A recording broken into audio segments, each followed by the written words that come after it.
Look, down on the ground. It's a germ. It's a worm. It's 508.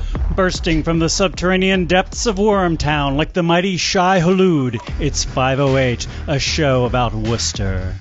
It's July the 13th, 2018, and today we begin a brand new 508 adventure, an adventure packed with mystery and action and fun with the most surprising guest you've ever met, Olivia W-B. Hello there, gang. This is your pal, Olivia W-B. Say, fellas, I know you were wanting to talk about historic preservation and economic development on this week's show, but I have some news for you. I'm planning to move out of Worcester very soon. Well, good luck, Olivia. Say, can we ask you one favor before you go? What's that, Mike? Can we give you an exit interview? Sure, that'd be swell.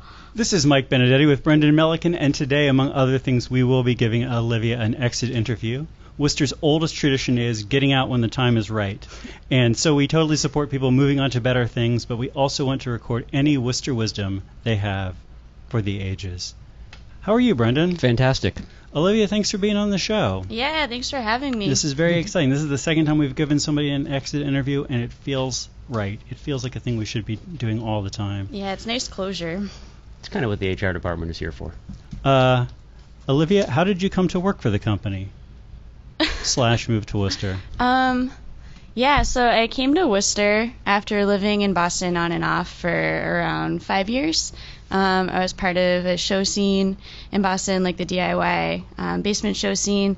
And because of a lot of gentrification that was happening, a lot of these collective houses and show houses were getting shut down.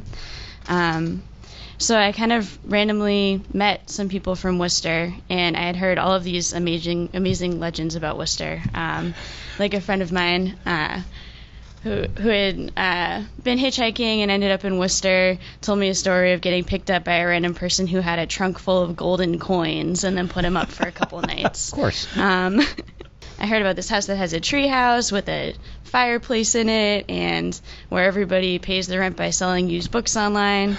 Of course, when I actually met people from Worcester and talked to them about all these legends, they were only very, very partially true. They were slightly exaggerated? Yes, slightly. But did you find that moving to Worcester was a good move? Yeah, it was incredible. I moved here thinking like, okay, this is just going to be an in-between zone for me. I'm going to be here for like 2 or 4 months or something like that and just focus on myself and then like move on to somewhere else. And I totally didn't realize that there was so much going on here. And, within a couple days, I like made friends with some people, and here I am 5.5 years later. But now you're tired of it. I'm actually not tired of it, which is like kind of an interesting thing about my situation is that it's bittersweet. I'm really excited to be like moving on with, I'm going to school in Boston in the fall. I'm really excited about that and what I'm going to be studying, but if the school was in Worcester, I'd be much happier. So the next question on the paper that HR gives us is, why are you leaving the company? And the answer is to continue your education. Yes. Can you tell us what sort of school this is? Yeah, I'm going to New England Conservatory. It's a music school in Boston. I'm going to be studying in the contemporary improvisation department, and I'm really excited about it because I don't really have a formal background in music, and I never thought music school was within reach for me. But I'm super passionate about playing music, and I'm really excited to gain some skills that, yeah. And you do a lot of music around Worcester. Yeah, totally. It's been a primary focus of mine in Worcester. How would you describe this music? I always describe it as like Captain Beefheart, but I don't know enough about genres to know if that's accurate or inaccurate. Yeah. A lot of people have asked me if I listened to Captain Beefheart, and I actually never really did. And then some people describe it as being like King Crimson, and I haven't really listened to them either. It's a range from like finger-picking acoustic guitar stuff on my own to like proggy stuff in a band, and I like the term skronk a lot. It kind of just describes this really like abrasive free jazz guitar style that's pretty dissonant and spastic. So those are the kinds of things I'm into. Some people describe it as cartoon grindcore. Like what's his face? I've had like 1 hour of sleep this week, so I'm totally forgetting. The next question is, what could we do to improve the situation that's causing you to leave? And I guess the answer is we could have there be a better music school in Worcester? We could build a conservatory. Yes. Yeah. What is the company doing right? Ooh. So some If amazing. anything. There's tons of stuff that's incredible about Worcester. Worcester is a really unique place I found in terms of like DIY community infrastructure. There's so many collective houses here, and Stone Soup, the community center, is an incredible space. There's a lot of people who are putting effort into creating long-standing community spaces that can support people pursuing things that they're passionate about that maybe aren't always super financially viable things to pursue. And I think that the way that people support each other by creating spaces that people can return to and live in and work on their projects is really, really special. I don't see it in a lot of other cities that I've been to. I think it's true. I think a big part of it, my theory is that a big part of it is just that the city is not interested in enforcing it. Like, it enforces certain kinds of zoning laws, but it's not like obsessed with enforcing them. So Yeah. there's certain kinds of things that people can do in Worcester. I mean, people have official things like Stone Soup, but then people just do a lot of things as far as housemates or events or whatever that are maybe technically, a civil infraction, but the city is like, you know what, we got bigger fish to fry, and these kids doing their music is kind of cool, and let's not worry about it right now. Although the Worcester Magazine show, they were talking about Worcide, the end of Worcide. Really? They're tearing that place down. Why? I don't know. Somebody was doing drugs and caught a couch on fire or something. Yeah. So that stinks. So maybe I mean that's maybe a slightly different situation, but anyway, what is the company doing poorly? Turn on the lights. Mm-hmm. I don't really have immediate feedback for that. I guess maintaining these DIY spaces can be kind of challenging sometimes. I think that's. Do you want more support from the city on that? I feel like the answer is no. You don't. No, I think that's just like a part of the struggle of trying to create spaces outside of having institutional support and trying to scrape together things with other people in a really DIY fashion, is that there's not a ton of precedent for it a lot of the time. There's not a lot of people to turn to help you when situations get tough, and I think that people do care a lot and work really hard to keep things afloat. So I don't know, it's like that criticism I think is a part of the whole process of trying to do a project like that anyways. This is 508, Worcester's Libertarian Voice. We'll be back in a minute with more. Hello there, gang. This is your pal, Olivia W-B. Say, is your appetite all primed to eat hearty when you show up at the breakfast table in the morning? Well, it's bound to be if there's a bowl of Worcester's Pep cereal waiting for you. And it'll get an extra lift if you'll treat yourself to a peach rocket. That's this week's Pep dish of the week, and it's a knockout. Try it tomorrow. First, line the sides of your breakfast bowl with slices of firm, ripe peaches. Arrange them so that they're pointing up, like rockets. Pour your serving of Worcester's Pep, the sunshine cereal, in the middle so that the peaches show up above the flakes. Then milk and sugar, and that's all it takes to make a peach rocket. A dish that'll make your appetite really skyrocket. You see, Worcester's Pep does something for the fruit. It's crisp and it's crunchy, and it teases your taste so that you'll keep right on eating until your bowl is polished off clean. And it's very important not to waste cereal nowadays when we're sending the cereal grains to fellas and girls across the seas. So gang, be sure to eat all your Pep. Don't waste it. And now, 508, a show about Worcester, continues. I wanted to ask you about 3 people who had made a positive impact on your career here, and you said your bandmates. Yeah, so, that question's really hard to answer because there's so many people that I care about in Worcester, and there's, a lot of people who have interesting legacies here, but the first 3 people who come to mind are my bandmates Anthony, Christian, and Amina, mostly because just as a group of people, they're the group of people that I spend the most time with. And yeah, I feel like through the process of writing music together, they've come to feel a lot like family to me. I feel like they know me better than anyone else in Worcester probably right now. And you're going to try to keep the band going when you're in Boston? Yeah. So we're working on an album this summer. We already recorded a lot of it, but probably the whole process of finishing it up and doing layers on it, the tracks that we already have down and stuff will bleed into the fall. So we're still going to be a band. We're going to meet up periodically and work on stuff and hopefully do a tour or something next summer or maybe during some kind of spring break. So, yeah. Here's the last question that HR wants me to ask you. What kind of a person would get something out of moving to Worcester? Ooh, I guess a person who is very self-motivated, who sees the kind of potential projects that they could create in a supportive environment, but who maybe isn't looking for, what's really cool about the scene in Worcester is that there's a lot of infrastructure there for you to work on stuff, but it's not always like the most happening place like Boston or New York or something like that. So feeling like you have some kind of initiative to create your own fun, and then once you bring that, like amazing stuff happens. Mike, we actually have a call, so I'm sure this is gonna go well. Hello, caller. Yes. Caller. Hello. Hi. Who is this? It's the Pierogi King of Worcester. Okay. Hi there. How are you doing? Hi.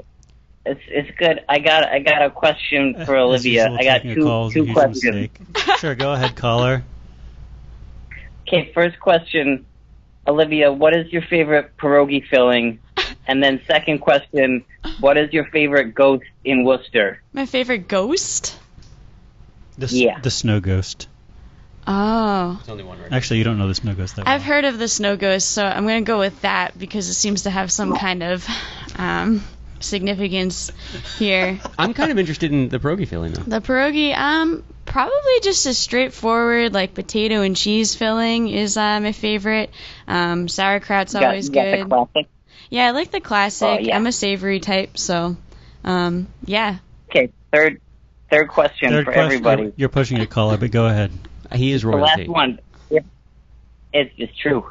If you had to eat a ghost inside of a pierogi, how would you make it happen? Well, here's what I think. First of all, if Bruce was here, I know he would have a pun that would explain this all. Yeah. If I had to eat a ghost inside of a pierogi, how would I make it happen? Are you saying like you're inside the pierogi with the ghost, or the ghost is the filling inside the pierogi and you're outside the pierogi and go to... I mean, are you like trapped inside of this pierogi? If you're saying that there's a pierogi that's so big, there's a ghost and there's you. The ghost is in the pierogi. I think we're both in the pierogi. And you want the ghost and the pierogi both in you. No, I think we're both inside the pierogi, and somebody else is going to eat it. No, you want the ghost. Caller, do you have a fourth question? In the pierogi. Caller, that's a great point. It was a clarification. I don't know. I have mixed feelings about the direction that the economy is going to. But actually, that's funny that you mentioned that. Brent crude oil is $75 a barrel, down 4% on the week, and Bitcoin is $6,300, down 5% on the week. So, I guess commodities-wise, not a great time. Can you translate into the value of pierogis? I assume that if those two things are down, then everything's down. But I don't know that. I don't know that. All right. Moving on. I wanted to go into our segment we call Dead Letterbox, because this is where we read stuff written by dead people and then we comment on it or argue with these dead people about it. Do you want to talk about the Davis Tower? Oh, sure. Yeah, no, bring it on. This is. Can I just go ahead? You could ask some actual questions too. I kind of have a question. So you said you came out here from Boston when gentrification was kind of like pricing people out that way. Yeah. Boston's only got more expensive. Are you hoping to catch the downslide, or have you? Yeah. I don't know if there's like a speculation sort of thing going on that we should all be aware of, that like Boston's going to start taking a hit and it's going to get cheaper to live in soon. Oh, really? I hadn't heard that. No, but, I'm hearing it from you. That's why I wasn't sure if you were letting on that you had some inside knowledge. Yeah, no. It's more like a lot of the houses that I had been living in with people and stuff like that were getting shut down, so that's why I moved out here. Okay. But yeah, I mean, part of why I'm not super stoked about moving to Boston from Worcester is that it's way more expensive. It's crazy expensive. Yeah. And it feels weird to be moving into neighborhoods where you just feel like a lot of people have had to leave because most being of the priced city. out. Yeah. What part of Boston is the conservatory in? It's in like the Huntington Ave area, close to Berkeley, Symphony Hall. So this seems like a reasonably inexpensive neighborhood. Yeah, I'm going to be living in JP, so. Nice. Any other questions, Brendan? No. Any other callers? No. Thank God. Okay, we're going to talk about Olivia. I don't know if you ever listened to the show. Most of the time, the callers just play white noise. So I do want to thank the caller for talking. This week doing research, I ran into this thing that I want to read. This is an issue of the Worcester Light magazine from Saturday, March 8th, 1890. The cover story is about the tower at Lake Park, a.k.a. Davis Tower. And this is a tower which, depending on your sources, the internet tells us it was built in 1884 and demolished in 1969. Sources that I trust more say it was built in 1889 and demolished in 1971. But who knows? I haven't really done the research on this. I'm going to read this or some excerpts from this. And the way that we do this, Olivia, so it's not too boring, is feel free to interrupt whenever you want to interrupt. Okay. You don't have to. I mean, this person's dead. They're not going to be offended that you broke up their beautiful prose. Set upon a rock, even more solid than itself, and builded not for this generation, nor for the next, but for ages to come, the tower at Lake Park inspires something of awe as well as of admiration. The tower has not yet become a familiar object to the Worcester people. It was completed in the latter part of last summer, and with the coming of the busy days of fall, people began to think more of affairs in town than of outings at the lake. It will not be long, however, before the season for lake pleasurings will be at hand, and the tower is to be henceforth one of the chief points of interest in Worcester's holiday ground.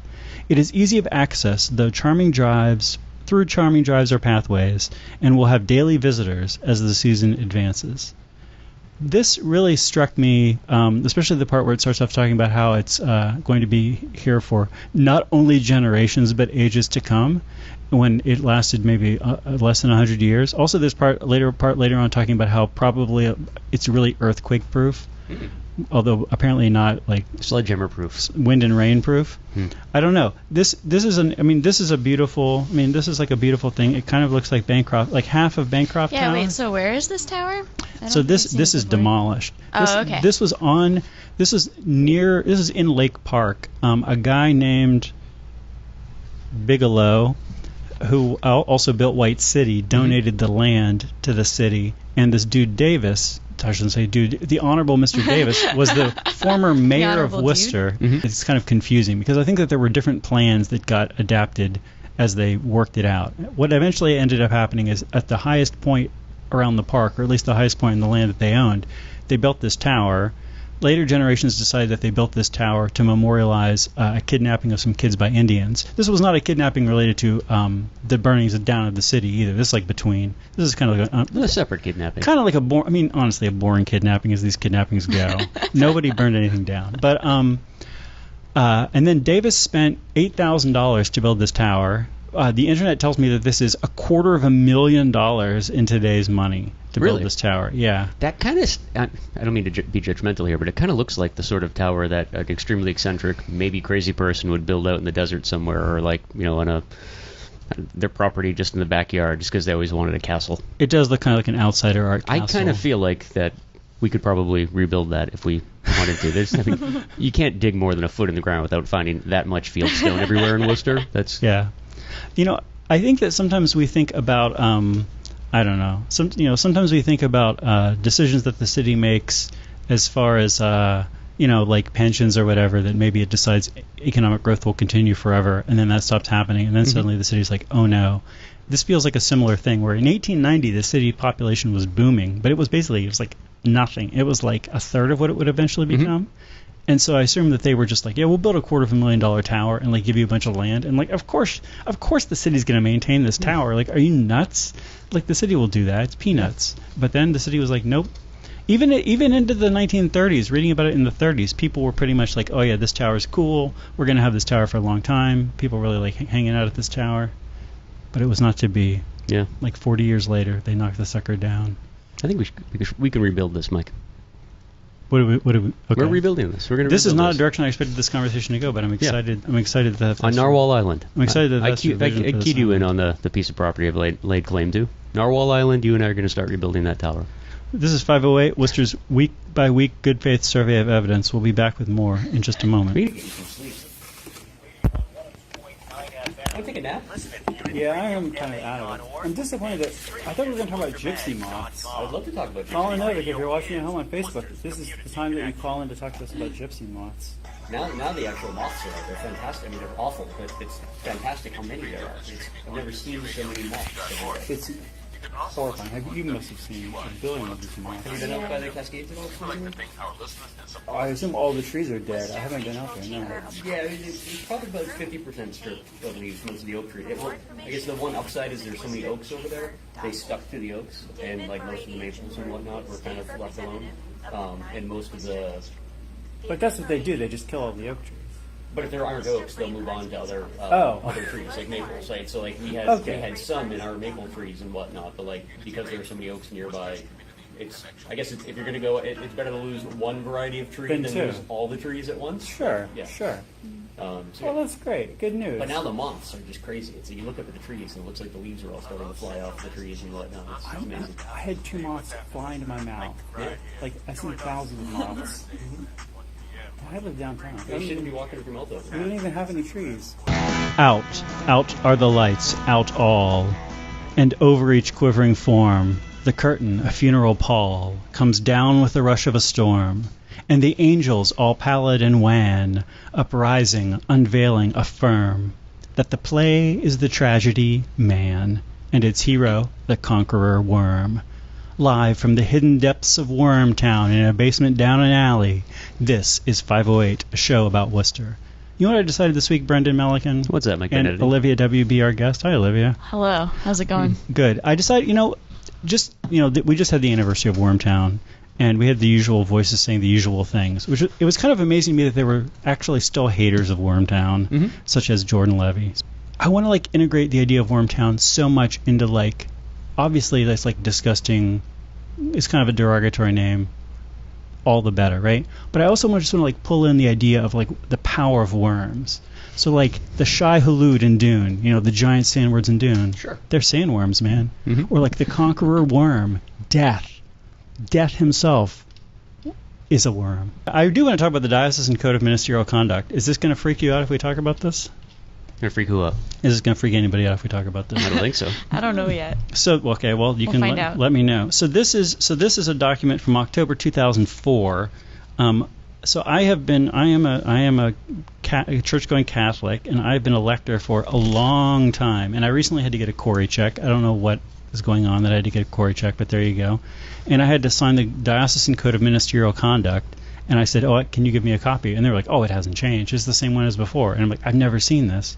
So whatever, it's been 10 plus years, I have not seen this. And this is basically just saying the normal stuff that you would expect for it to say. Including, I love this part though, maintaining appropriate boundaries. Physical contact with minors beyond a handshake or a high five can be misconstrued both by minors and adults and should not occur except under appropriate public circumstances. So I appreciate that they endorse the high five. I love giving high fives, and a lot of people think it's a weird thing. No fist bumps or...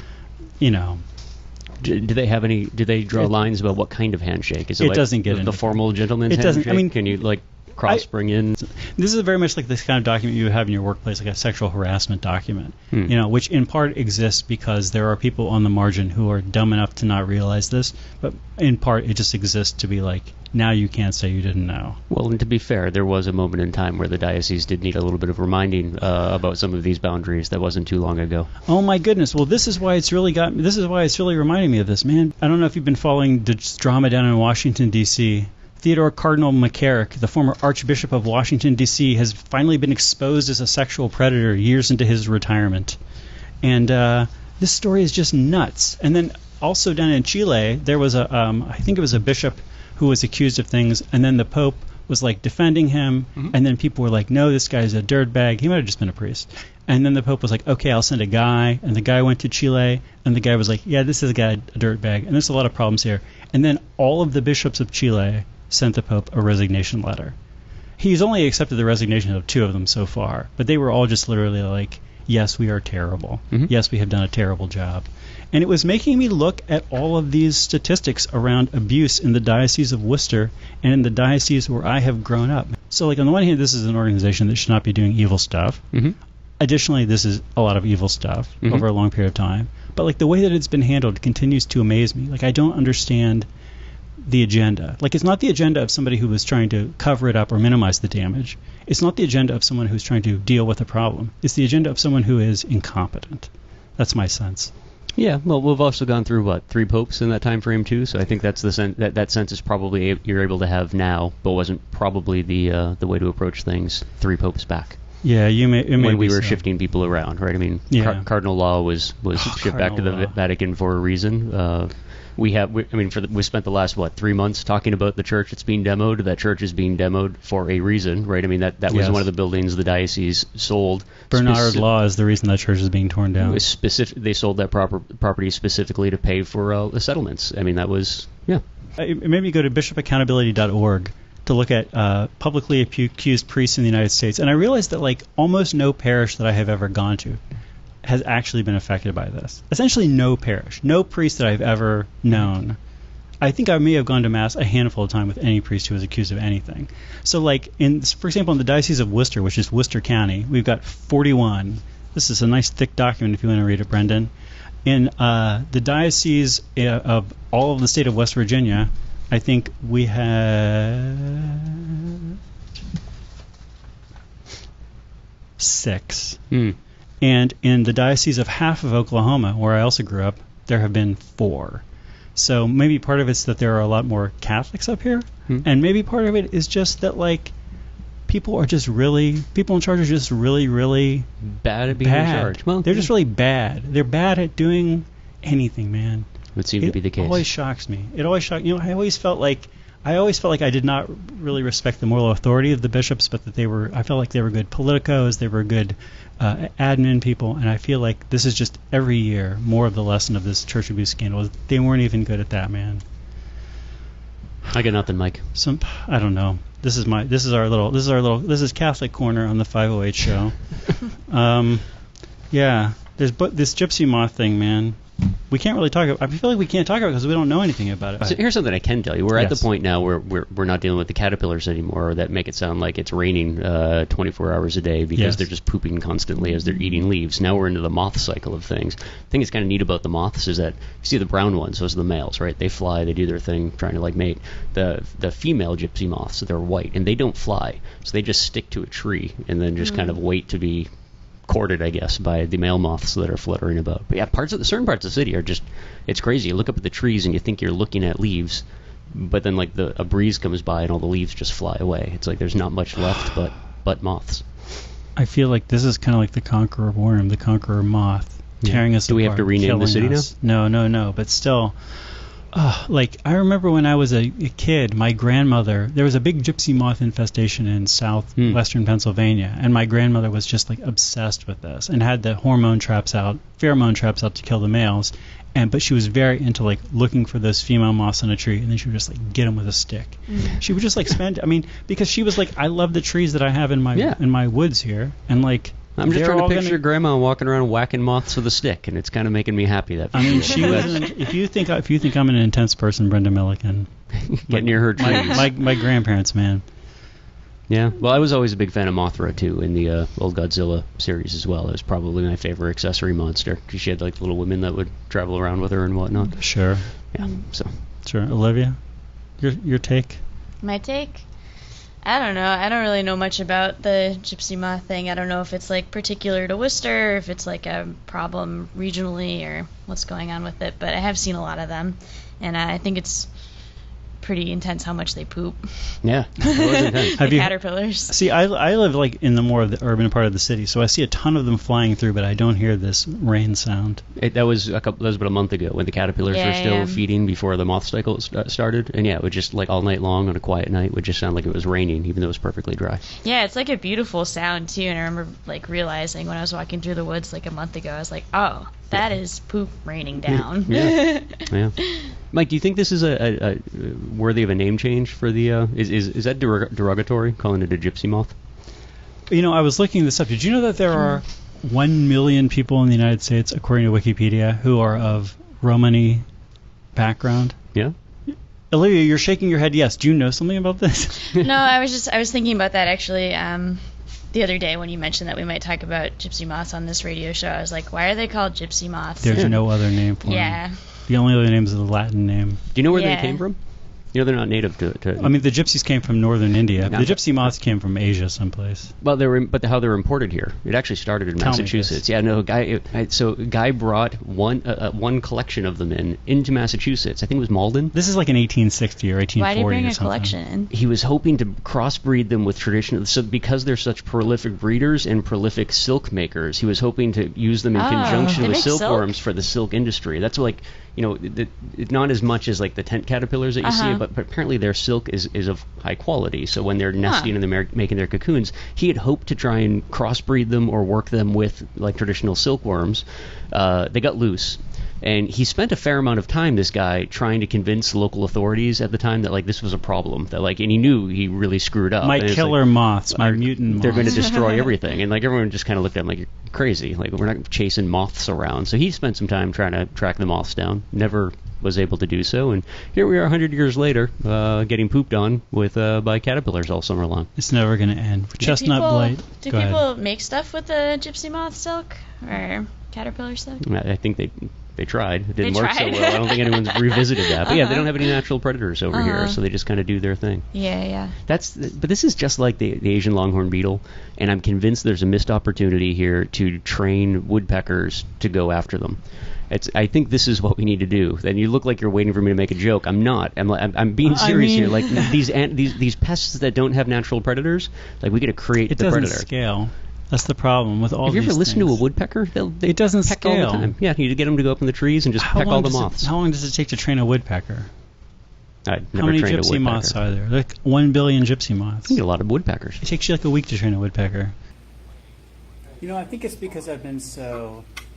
Don't take this as insulting. I think it's because I've been so sleep deprived the last week. I've had multiple conversations where I just felt like I don't even have the energy to argue. And it keeps reminding me of this moment on Beavis and Butthead when they're watching a Winger video, and Butthead says to Beavis, "These guys don't even try." And then they're just quiet the rest of the time. Do you know who Winger is? See, this is what I discovered then saying this to people, because everybody who I say to this is like 10 years younger than me. And they're all like, what are you talking about? Who is Winger? And I'm like, this is great. Winger has been lost in the cultural memory. The flip side that I realized this week, people don't know the song Patience by Guns N' Roses. So funny, that song, I actually had that in a playlist last week, and it came on when Oliver was in the car with me, and he just put his head down and started shaking his head like, "Dad, we're listening to a Toyota commercial." And Really? I'm like, "No, we're not listening to a Toyota commercial, and you get out of the car and walk home, because that's, because Guns N' Roses have licensed a couple things to Toyota. They licensed Patience to sing. I think it was Patience. That's so crazy. That's the song that came on, but he recognized one of the riffs as being something that was like, from a commercial. Do you know Patience by Guns N' Roses? See, this is See, like... we are getting old, though. Like Iris and I had this conversation with Oliver too recently. That like he was excited that John Wick 3 was coming out, and we made a joke about Dazed and Confused. Like where Keanu Reeves got started, and he's just looking at couldn't wrap his head around the idea of like this guy not being like top-notch action guy, but like.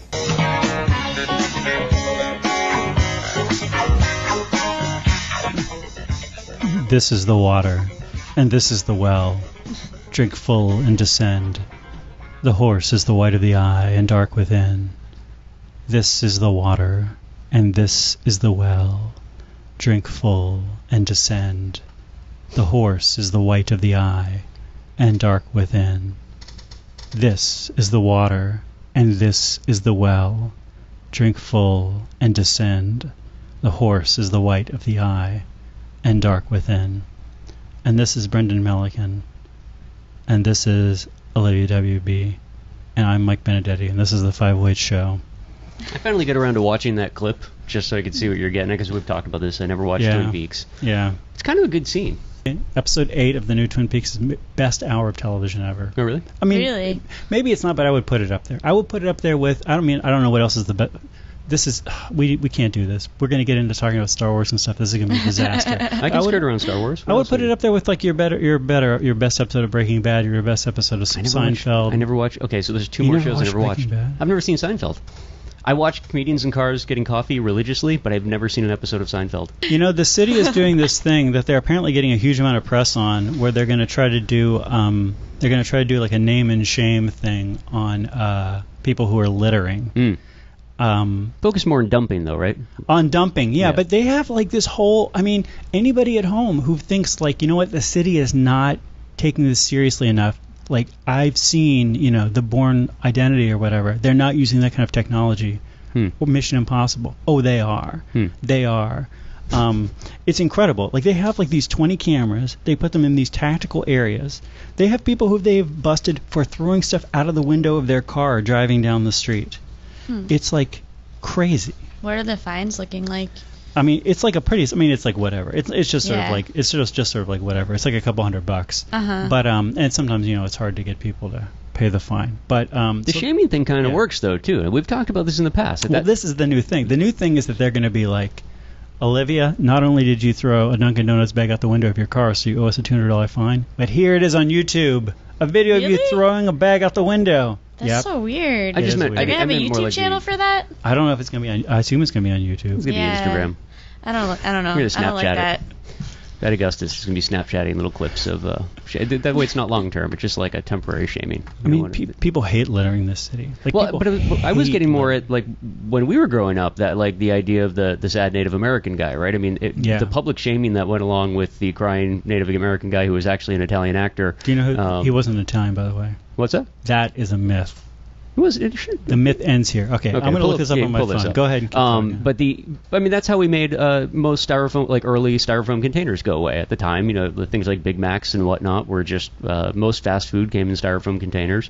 That big littering campaign started, and I think it was probably one of the first times people started realizing that just throwing crap out the window or on the sidewalk was not okay. I was going to say, like, I feel like there's some sort of a cultural thing or whatever around this too, though, because like I certainly grew up in the era of the crying Native American, right. And I would no more think of throwing something on the ground or out the window of my car than I would like walk down the street with a chicken on my head. It's not just like, oh, I wouldn't, you know, it's not like a repulsive act. It's just like an act that I would never even consider. Although the chicken on your head thing would be kind of neat.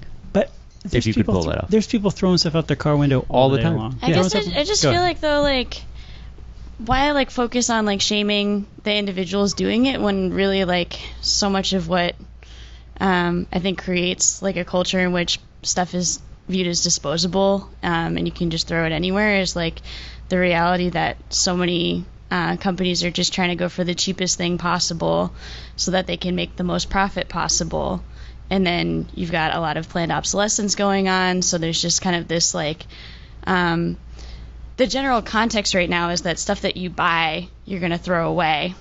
I don't know. And then there's not really great systems for like mitigating all of the waste that our culture creates all the time. So it's kind of like this like nihilist thing of like, well, it's all going to go to a landfill. It's just going to end up trash somewhere else anyways. You know, like I think that we need like, rather than just like shaming people in order to get them to stop doing that, I think that there needs to be like a larger overhaul of like maybe the companies creating these products that get wasted all the time, like coming up with something else that's like more sustainable or something. See, here's the problem with what you just said, is that you are taking a productive, sophisticated view of the problem, which is to put what you said another way, only 10% of garbage in this company is consumer garbage. 90% of the trash in this country, we never even have an opportunity to interact with. Yeah. And that's what you're talking about. Like maybe, you know, if you fix that 90% even a little bit, that's so much more productive than like worrying about the whole place is getting trashed, you know? Like he was Italian, by the way, mea culpa. But we can see. There you go. But we can also do both too, right? Like we can have a much bigger philosophical conversation about waste and consumerism. But we can also make sure that somebody who thinks it's okay to put a used baby diaper, just throw it on the sidewalk, or put a couch in my dumpster at my business, they should feel bad about themselves. I just feel like the local like city government response, like the effort that they're putting should be towards the larger system changing rather than like a shame campaign. That to me seems like a waste of resources. No pun intended. Yeah, I Go ahead. can see that. But the city has a huge problem with garbage, and it's not something that is taking care of itself. And even if you were to completely reconfigure the way that consumer goods are created starting today, it would still take decades to even begin to retool the entire planet and make sure that philosophically, I think you're 100% correct. But just from a day-to-day sort of thing, like, we probably shouldn't find needles everywhere. Like, we probably shouldn't find garbage everywhere. And I'm definitely into not having litter, and especially like safe disposal of needles and stuff like that. That's like a public health concern. I just wish that in the, even in the short run, that people weren't like kind of wasting their efforts on just like increasing surveillance and that I can get down with too. That seems really creepy to me, and like Orwellian to like address litter by just increasing surveillance and then turning people into judges of each other on things rather than creating like more public services to deal with the. I don't disagree at all, but here we are sitting in front of us with the world's greatest surveillance devices in front of each one of us. This it's freaky. This this ties into something we talked about before, which is that there's a good argument to be made that having more police would be very economically beneficial. That, like, if we put $100,000 more into the cops, we would, like, save more than $100,000 in the city of Worcester. And you, Brenda Milligan, have pointed out that if you have, like, 50% more cops, you have, like, way more than 50% less crime, probably. But you also have this problem of, like, now suddenly you're going to get busted for jaywalking. Now suddenly you are going to get busted for whatever sort of minor, technically illegal things that you just do on a daily basis. Olivia just drove her car the wrong way down a one-way street. As did I. As did you. And the cop just walked by like it was nothing. Well, he actually waved me down, told me it was okay to do it. Oh, did he really? Well, because they blocked off the other side of Waldo Street. Would have been nice if you told us before when you came down. But anyway, we just had, but you could have this vision of, as Worrell will say, a boot stamping on a human face forever, or a cop busting you for driving down the one-way street just because he has the. Do you feel? I mean, I'm just wondering, like right now, I don't even know who we have on the trash thing. Like Worcester legend Dan Cahill and probably about 2 more people at the city working on this. Do you feel like if the city had like 25 people working on this, that would have a lot of negative externalities, or do you think that would be a good idea? No, I don't think it would be a good idea at all. I actually think that what the city should do is, in the short term, is actually be focusing on like meaningful trash collection programs. That ours is kind of outdated here, right? And I think that's something that business communities in particular have been talking about quite a bit. Like, we don't have neighborhoods that have trash barrels in them. Like downtown Worcester and then Green Island are the only areas that actually have trash barrels, right? So like I was joking about throwing diapers on the ground. The reality is there's nowhere else to put it, like unless you're going to bring it home with you, which from my perspective as a parent, that's kind of what you're supposed to do. But I get it. Maybe some people don't realize that and just throw it on the ground. So like that's the most important part, right? Is actually having a scalable trash collection program so people don't just throw things on the ground. But then there's the education side of things too. That is very much, I think, a local and a cultural thing as well too. That it's similar to our smoking rates, right, being higher than both the state and the national average, and knowing that smoking correlates with both education and income levels, right? The only 2 things that correlate with smoking in America anymore. And garbage isn't too much different, right? When you and I were kids, like being in traffic and watching somebody throw an empty bag of McDonald's stuff out the window was normal. It was just, that's what people did. You were driving down the road and just whatever you had went out the window. We had to teach people that wasn't good for anybody. That was not true when I was a kid. What's that? Well, yeah, I know, but you grew up in the woods and there was only 4 people. I grew up around a lot of 4 sex-offending priests in your neighborhood, but there was 41 up here. A ton of Native Americans, as I like to point out. My 5th grade teacher was the editor of the Cherokee Almanac. No kidding. And when they would cry, I would know. Not Cities like Worcester and Boston were filthy. Do we have to stop doing the show? We have 2 minutes. I want to give my perspective, because even though I just talked about how people hate trash, and we've talked about how there's more root causes we could deal with. We could try to become less of a city of haters rather than more of a city of haters. For me, the core of this whole project, for me, in my way I look at it, is this Mission Impossible side. Is these camouflaged cameras. They had one that was in a rock. A dude figured out it was in a rock, and they found it in the dude's fire pit. Like, these cameras are amazing. And they're like putting them in special places. They're getting these videos. They're making people stop throwing trash out their window. It's just like this very like Navy SEALs kind of trash thing. I just think this is amazing. I don't think we should spend more money on it, but I'm glad that we're doing it. I'm glad that there's somebody in the city whose job it is. Between the two of you, like I don't like the You're additional shaking your head, surveillance stuff. The extra surveillance stuff kind of bugs me out. The shaming part I actually like, and this is something I do all the time. Like while I'm driving, if somebody driving a Jeep, right, with no doors on it, somebody throws something out the window of the car in front of me or behind me, or I see somebody litter, I just yell at them, and like that's a one-on-one sort of shaming. And I guess we could deal with that like as individuals if necessary, but I don't necessarily think it should be the city taking responsibility for that because that's kind of weird. But yeah, I don't see anything wrong with pointing out bad behavior when you see it. Olivia, thanks for being on the show, and we want to give you the last word on why we should not become more of a nation of cops. Oh, wow. That's a big one. Take your time. Yeah. I basically just, like, feel, in general, like, increasing surveillance in order to get people to act in a certain way, like, to act in order, that's, like, a really sketchy path to be going down. I just think that when you give, like, systems of power that much control over you, where they're monitoring you all the time, they're controlling you through your emotions by like trying to get you to do certain things based off of shame, like then if you're in a situation where someone sketchy comes into power, that just gives them all the more ability to have more control over you. It just seems like a really messed up path to be going down. I don't like the feeling already that like is already omnipresent, like everywhere you go, the feeling of being watched like constantly. And I just think it's a really honestly I think it's a fascist way of controlling people, to just make them feel like they're constantly being watched, and if they do something that's out of line from what they're told that they should do, that they're going to be penalized for it.